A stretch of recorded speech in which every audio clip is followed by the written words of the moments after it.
ದೀಪಾವಳಿ ಹಬ್ಬದ ದಿನ ಏನು ಮಾಡಬೇಕು? ಬೆಳಗ್ಗೆ ಬೇಗ ಎದ್ದೇಳಬೇಕು.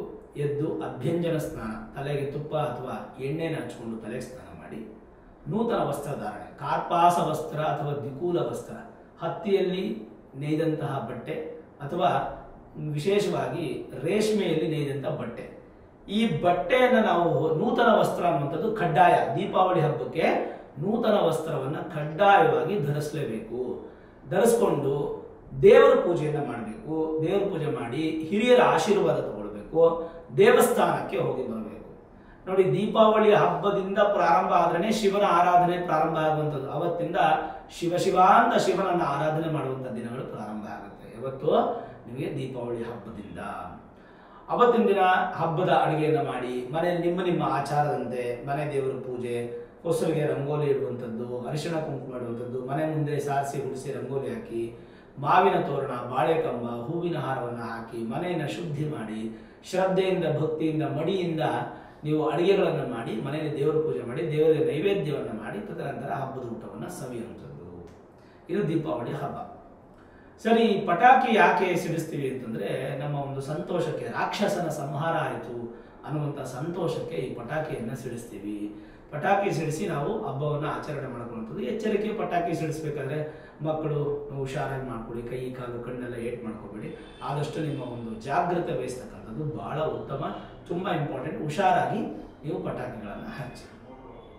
ಸರಿ, ಇನ್ನು ಬಹಳ ಮುಖ್ಯವಾದ ವಿಚಾರ ಏನಪ್ಪ ಅಂತಂದ್ರೆ, ದೀಪಾವಳಿ ಅಂದ್ರೆ ದೀಪದ ಹಬ್ಬ. ನಾನು ಪ್ರಾರಂಭದಲ್ಲೇ ಹೇಳಿದೆ, ಕತ್ತಲೆಯಿಂದ ನಾವು ಹೊರಗೆ ಬರುವಂತಹ ಒಂದು ಹಬ್ಬ. ಗಾಢವಾದಂತಹ ಕತ್ತಲೆ ಪ್ರಾರಂಭ ಆಗುವಂತ ದಿನ ಅವತ್ತಿನ ನೋಡಿ, ಇಡೀ ಕಾರ್ತೀಕ ಮಾಸ ಪೂರ್ತಿಯಾಗಿ ನಾವು ದೀಪಗಳನ್ನು ಹಚ್ತೀವಿ. ಮನೆ ಹೊಸ್ತಿನ ಮುಂದೆ ಹಚ್ತೀವಿ, ಮನೆ ಒಳಗಡೆ ಹಚ್ತೀವಿ, ದೇವಸ್ಥಾನಗಳಲ್ಲಿ ಹಚ್ತೀವಿ. ಯಾಕೆಂತಂದ್ರೆ ಅವತ್ತಿಂದ ಗಾಢ ಕತ್ತಲೆ, ತುಂಬಾ ಕತ್ತಲೆ ಇರುತ್ತೆ. ವರ್ಷದಲ್ಲೇ ತುಂಬಾ ಕತ್ತಲೆ ಇರುವಂತ ಸಂದರ್ಭ ಯಾವುದು ಅಂತಂದ್ರೆ ಅದು ನಮಗೆ ಕಾರ್ತಿಕ ಮಾಸ, ದೀಪಾವಳಿಯಿಂದ ಪ್ರಾರಂಭ ಆಗುತ್ತೆ. ಹಾಗಾಗಿ ದೀಪಗಳನ್ನು ಹಚ್ಚುವಂಥದ್ದು. ಸುಮಾರು ಜನ ದೀಪ ಹಚ್ಚೋದಕ್ಕೆ ಏನ್ ಮಾಡ್ತಾರೆ ನೋಡಿ, ನಾನು ಇವತ್ತು ದೀಪದ ಬಗ್ಗೆ ಒಂದು ವಿಶೇಷವಾದಂಥ ಮಾಹಿತಿ ಕೊಡ್ತೇನೆ. ಇದನ್ನ ನೀವು ಸಂಪೂರ್ಣವಾಗಿ ಏನೋ ಅಡ್ವರ್ಟೈಸ್ಮೆಂಟ್ ತರನೋ ಅಥವಾ ಏನೋ ಕಮರ್ಷಿಯಲ್ ತರನೋ ಅನ್ಕೋಬೇಡಿ. ದೀಪವನ್ನ ಯಾವ ಎಣ್ಣೆಯಿಂದ ಹಚ್ಚಬೇಕು ಅಂತ ತಿಳಿಸ್ತೀನಿ ನಾನು.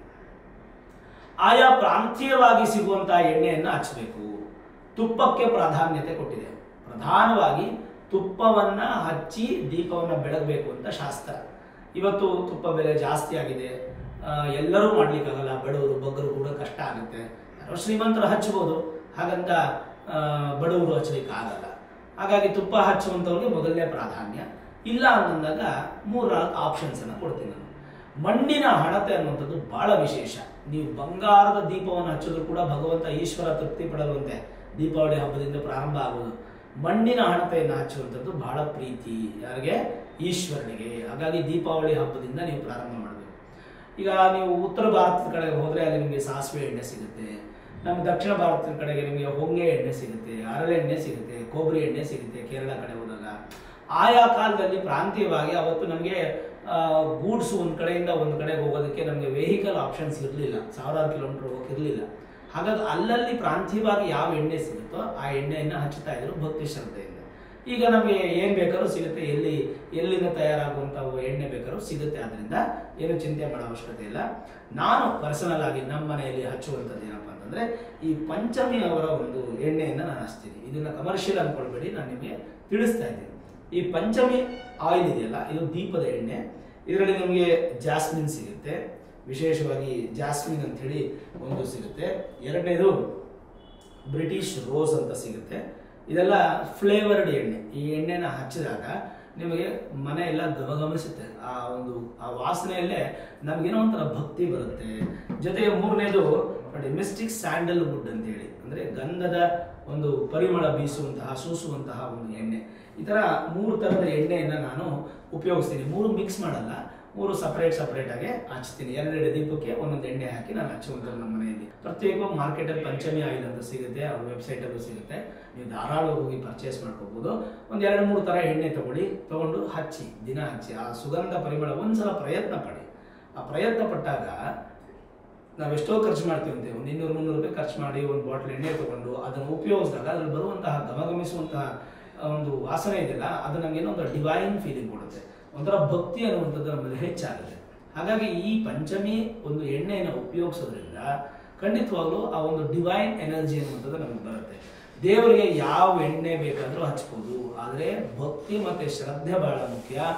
ನಾನು ಇದನ್ನ ಒಂದು ಎಸ್ಪೆಷಲಿ ನಾನು ಉಪಯೋಗಿಸ್ತಾ ಇರೋದ್ರಿಂದ ನಾನು ನಿಮ್ಗೆ ತಿಳಿಸ್ತಾ ಇದ್ದೀನಿ. ಬಿಟ್ಟರೆ ನಿಮ್ಮ ಅನಿಸಿಕೆ ಪ್ರಕಾರ ನೀವು ಯಾವ ಎಣ್ಣೆ ಬೇಕಾದ್ರೂ ಹಚ್ಬೋದು. ಇದಾದರೆ ಸ್ವಲ್ಪ ವಿಶೇಷವಾಗಿರುತ್ತೆ, ಆ ಸುಗಂಧ ಪರಿಮಳ ಇರುತ್ತೆ ಅನ್ನುವಂಥದ್ದು ಉದ್ದೇಶ.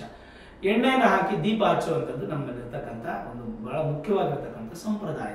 ಹಾಗಾಗಿ ಈ ದೀಪವನ್ನು ಹಚ್ಚಿ ದೀಪಾವಳಿ ಹಬ್ಬವನ್ನು ವಿಶೇಷವಾಗಿ ಮಾಡಿ ಭಗವಂತ ನಿಮಗೆ ಅನುಗ್ರಹ ಮಾಡಲಿ, ಲಕ್ಷ್ಮೀ ಪೂಜೆಯನ್ನು ಮಾಡಿ, ಮುಖ್ಯವಾಗಿ ಸಹೋದರರು ಚೆನ್ನಾಗಿರಲಿ ಅಂತ ಅಕ್ಕ ತಂಗಿಯರು ಪ್ರಾರ್ಥನೆ ಮಾಡಿ, ಮತ್ತೆ ಮನೆಯಲ್ಲಿ ಗಂಗೆ ಸದಾ ಸ್ಥಿರವಾಗಿ ನಿಲ್ಲಲಿ ಅಂತ ಗಂಗೆ ಪೂಜೆಯನ್ನು ಮಾಡಿ, ರಾಕ್ಷಸನ ಸಂಹಾರ ಆಯಿತು ಅಂತ ಹೇಳಿ ಸಂತೋಷ ಪಡುವಂತಹ ಒಂದು ಹಬ್ಬ. ಆದ್ದರಿಂದ ನೀವು ಪಟಾಕಿ ಸಿಡಿಸಿ ಸಂಭ್ರಮ ಮಾಡಿ, ಆದರೆ ಎಚ್ಚರಿಕೆ ಇರಿ. ಎಲ್ಲವನ್ನು ಬಲಿಚಕ್ರವರ್ತಿಯ ಒಂದು ಕಥೆಯನ್ನು ಕೇಳಿ, ಬಲಿ ಅತಿಯಾದ ದಾನವು ಕೂಡ ಮನುಷ್ಯರಿಗೆ ಒಳ್ಳೆಯದಲ್ಲ ಅನ್ನುವಂಥದ್ದು ಆ ಬಲಿಚಕ್ರವರ್ತಿಯ ಒಂದು ವಿಶೇಷವಾಗಿರ್ತಕ್ಕಂಥ ಕಥೆ ಹೇಳುತ್ತೆ. ಇಷ್ಟೆಲ್ಲ ಈ 5 ದಿನದ ಹಬ್ಬ ನೀವು ಎಷ್ಟು ದಿನ ಮಾಡೋಕ್ಕಾಗುತ್ತದೆ ಮಾಡಿ. ಆದರೆ ದೀಪಾವಳಿ ಅಂತೂ ವೆರಿ ಕ್ಲಿಯರ್ ಆಗಿ ಹೇಳಿದ್ದೀನಿ ನಾನು. 20ನೇ ತಾರೀಕಿಗೆ ನಿಮಗೆ ನರಕ ಚತುರ್ದಶಿ, ಅವತ್ತೇ ಕೇದಾರೇಶ್ವರ ಅಥವಾ ಕೇದಾರ ಗೌರಿ ವ್ರತ, ಧನಲಕ್ಷ್ಮಿ ಪೂಜೆ ಮಾಡೋದು ನೀವು 19 ಸಂಜೆನೂ ಮಾಡ್ಬೋದು, 20ನೇ ತಾರೀಕು ಸಂಜೆನೂ ಮಾಡ್ಬೋದು. ಭಾನುವಾರ ಸಂಜೆ ಆದರೆ 6 ಗಂಟೆ ಮೇಲೆ ಮಾಡಿ, ಸೋಮವಾರ ಸಂಜೆ ಆದರೆ 5 ಗಂಟೆ 46 ನಿಮಿಷದಿಂದ ಪ್ರಾರಂಭ ಮಾಡಿ. ಒಟ್ಟು ಮಾಡಿ ಆ ಲಕ್ಷ್ಮೀ ದೇವಿ ಅನುಗ್ರಹ ಸಿಗುತ್ತೆ. ದೀಪಾವಳಿ ಹಬ್ಬದ ಹಾರ್ದಿಕ ಶುಭಾಶಯಗಳನ್ನು ಮತ್ತೊಮ್ಮೆ ಹೇಳ್ತಾ, ನಾನು ನಿತ್ಯ ಪೂಜೆ ಮಾಡುವಂತಹ ನನ್ನ ಆರಾಧ್ಯ ದೇವಿ ಹೊರನಾಡ ಅನ್ನಪೂರ್ಣೇಶ್ವರಿ ಆಶೀರ್ವಾದ ಅನುಗ್ರಹ ನಿಮ್ಮ ಸಿಗಲಿ ಅಂತ ಮತ್ತೊಮ್ಮೆ ಪ್ರಾರ್ಥನೆ ಮಾಡ್ತಾ, ಒಳ್ಳೆಯದಾಗಲಿ. ಸರ್ವೇ ಜನಾಃ ಸುಖಿನೋ ಭವಂತು, ಸಮಸ್ತ ಸನ್ಮಂಗಳಾನಿ ಭವಂತು.